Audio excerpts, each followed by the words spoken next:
everybody, and welcome back to the Exercise of the Week with our exercise coordinator, Charlie Merlot. Charlie, what you got for us today?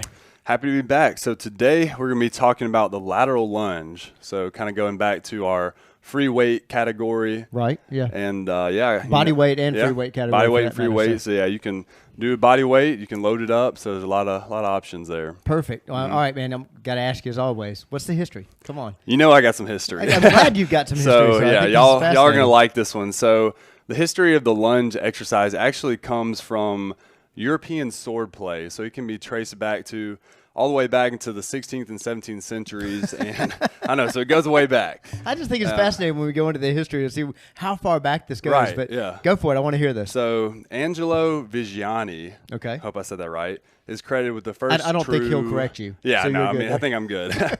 First true lunging attack in 1575. Oh, so man. That's how far we're going back with this whole lunge thing. Awesome. I had no idea the effect he would make on fitness. You know? Yeah, I know. So, I mean, Angelo, we're giving you credit on this podcast. Absolutely. 2024. Thumbs up. Exactly. Finally getting recognition. Exactly. The recognition you so deserve, that's for sure. So.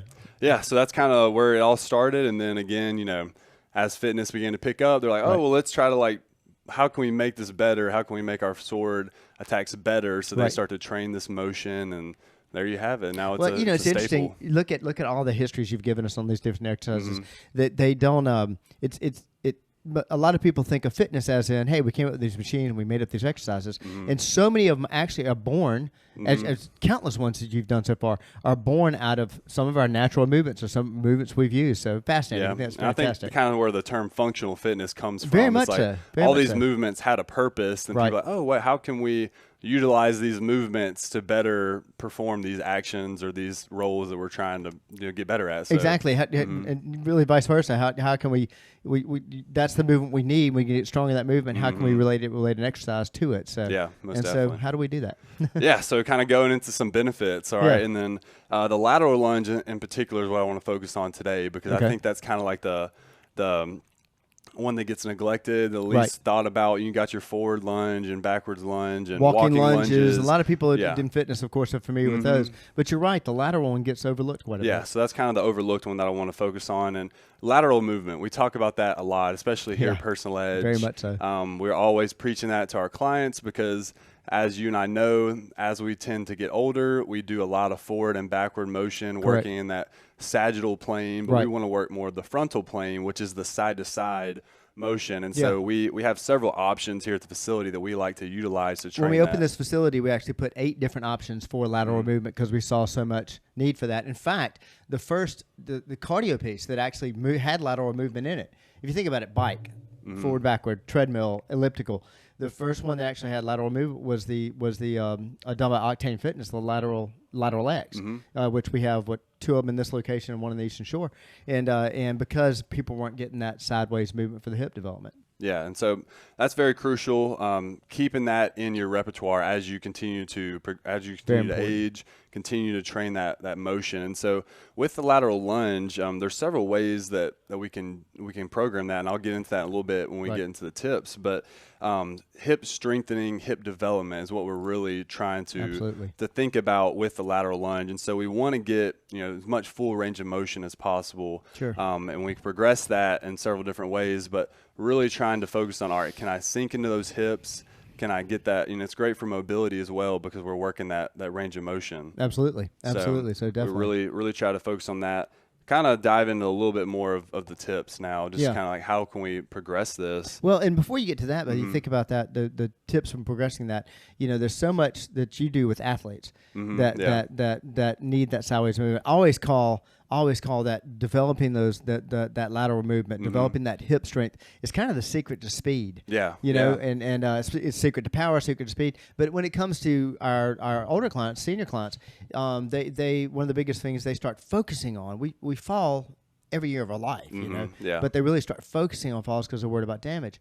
And developing those hips protects you in many ways. One thing, it can prevent the fall. You know, you start to fall sideways, you're able to quickly move your leg sideways to catch yourself. And if not, then developing that muscle, if you were to fall, to protect the bone when you fall. So I could go on for days about how important lateral movement is and lateral development. Yeah, and with the athletes in particular, you know, something you hear a lot is like the buzzword, like change of direction. Right. You know, how do you get better at changing direction? And one thing that I immediately think about is, you know, planting your foot in the ground and redirecting. Right. And that's a very similar motion that you go through with the lateral lunge. Very much so. You're, you know, lunging to the side and then you're redirecting yourself back over. And so again, there's different ways to load that pattern to where whenever you're doing it on the field, on the court, it's going to translate better. Sure. And you know, what a better place to do it than watching, with having a professional watch you, guide you, make sure you're doing it properly.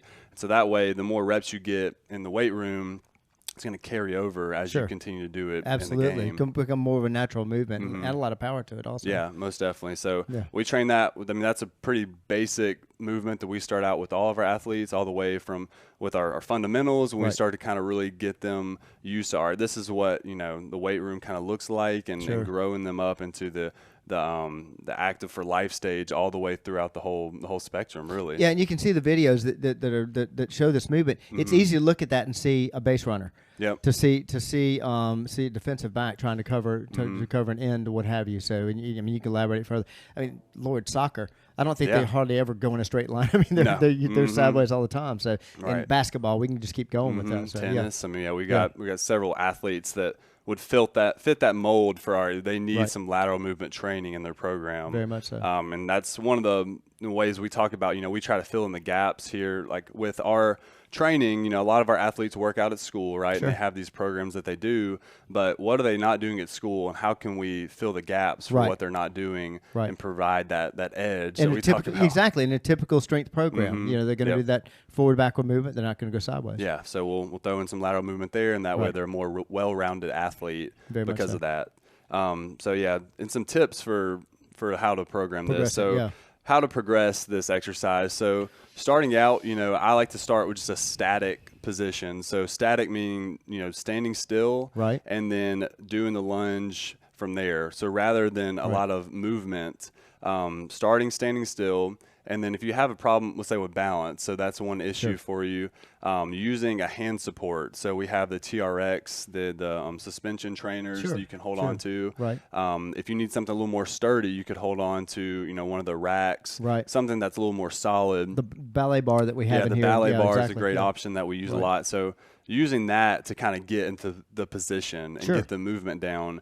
And then once you've got that down to where you feel comfortable doing it, then we can throw in some movement. So going from a static position to more of a dynamic position, very much so, and you know, adding some movement in there, lunging to the side and then exploding out of it and then coming back into it. So there's different elements that we can train as we continue to progress along that spectrum. And what kind of what kind of equipment? I mean, it's a lot of body weight work. Yeah. And a lot of body weight type exercises. Skaters is one I love. I love that exercise. You know, no weight whatsoever. And boy, you can, you know, y'all had that in my anaerobic program for my racing. We sure did. And which is great. But talk about some of the equipment that you can use in lateral work.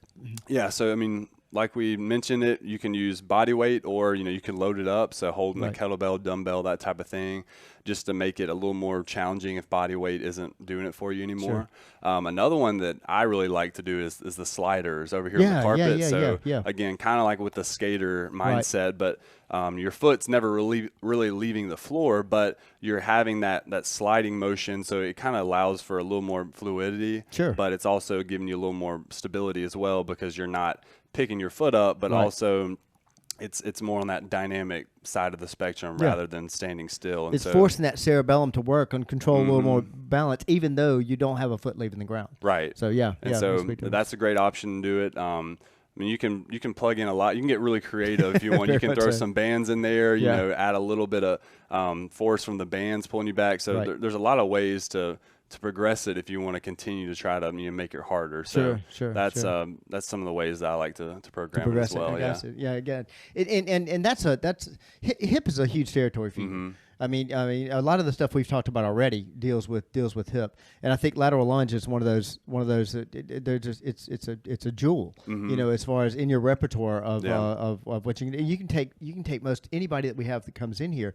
that's worked to exercise before and blow their mind with the lateral lunge as far as what they're feeling, what is activated, what's working, and this is a very simple way of getting into that kind of a movement. So I would agree. So that's fantastic. Yeah, I think that pretty much covers it. Yeah, well, I'll tell you what, if you have any questions about this exercise or any others, and really, no matter what, in your program, you ought to have lateral movement in there. Lateral lunge is a great way to go about it. But if you have any questions about this exercise or any other, feel free to reach out to Charlie at personalizedfitness.com. You can also call us here at our facility at 251-341-0927. And if you'd like to, set up a consult to have us go over your program and see if we can make it more effective for you. Lateral lunge, developing those hips, preventing from falls, making you a better athlete. Just one more way we help you reach your level of wellness. Thank you so much for joining me today. We'll see you next time.